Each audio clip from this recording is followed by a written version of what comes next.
Hello buddies, ரொம்ப நாள் கழித்து நம்ம இன்றைக்கி ஒரு கோயில் போயிருக்கோம். அது எங்கே இருக்குன்னா ஓல்டு வண்ணாரப்பேட்டையில் இருக்க ஸ்ரீமந்த் வெங்கட சுப்பானந்த சுவாமிகள் ஜீவ சமாதிக்கு தான் நம்ம போயிருந்தோம். வாங்க போய் பார்க்கலாம். அது மட்டும் இல்லாமல் இந்த கோயிலுக்கு தாத்தா கோயில்னும் அங்கே இருக்க மக்களால் அழைக்கப்படுது. அது மட்டும் இல்லாமல் இந்த தாத்தா கோயிலுக்கு மக்கள் வியாழக்கிழமை அதிகமாக வருவாங்களாம். இங்கே வந்து தாத்தா கிட்ட 7 வாரமும் தொடர்ந்து வியாழக்கிழமை வந்து வேண்டிக்கிட்டால் வேண்டினது அப்படியே நடக்கும்னு சொல்கிறாங்க. இங்கே வரும் பக்தர்கள் 3 எலுமிச்சம்பழம், பூக்கள் மற்றும் விளக்குகளை ஏற்றி வழிபடுறாங்க.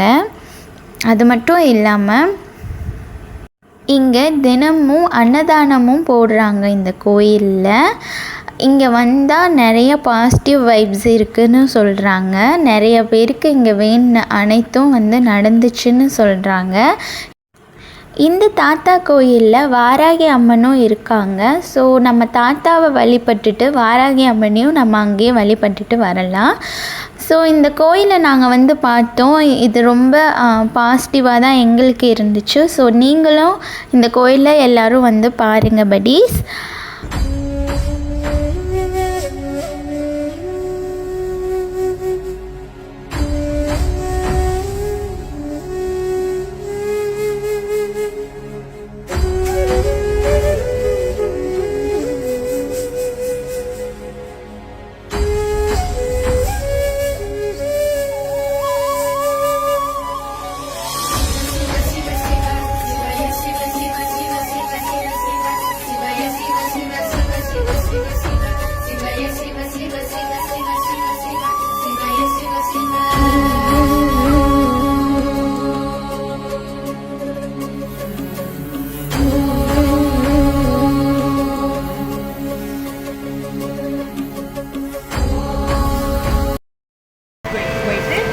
வந்திருக்கோம். வடபழனி கிளம்ப போகிறோம்.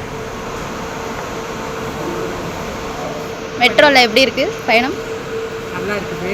ஆனால் ஒன்றும் புரியல எனக்கு. ஏன்னா இதுவே ஃபஸ்ட் டைம் நாங்கள் இங்கே வந்திருக்கோம். எனக்கு போக தெரியல. சென்ட்ரலில் இறங்கி அதுக்கப்புறம் வடபழனி போகணும். அங்கே போய் நாங்கள் கேட்டுக்கிறோம். ஓகேவா? ஓகேங்க. இன்னும் ட்ரெயின் வரல. 2 minutes. எங்கிட்ட வரும்? இங்கே தான் வரும். அப்படியா?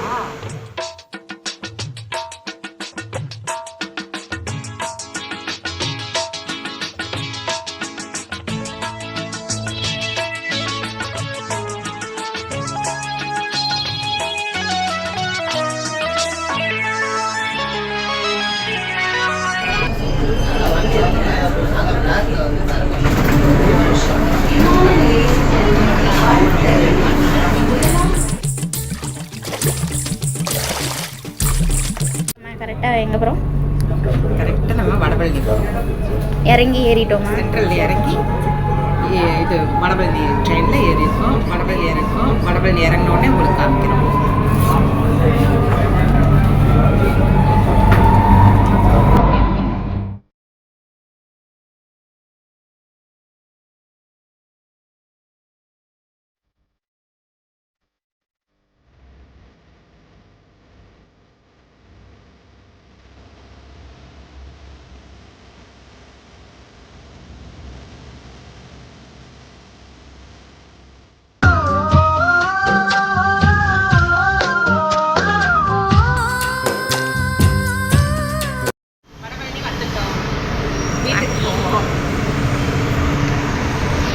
இந்த வீடியோ உங்களுக்கு பிடிச்சிருக்குன்னு நான் நம்புகிறேன். பிடிச்சிருந்தா லைக் பண்ணுங்கள், ஷேர் பண்ணுங்கள், கமெண்ட் பண்ணுங்கள். Bye buddies.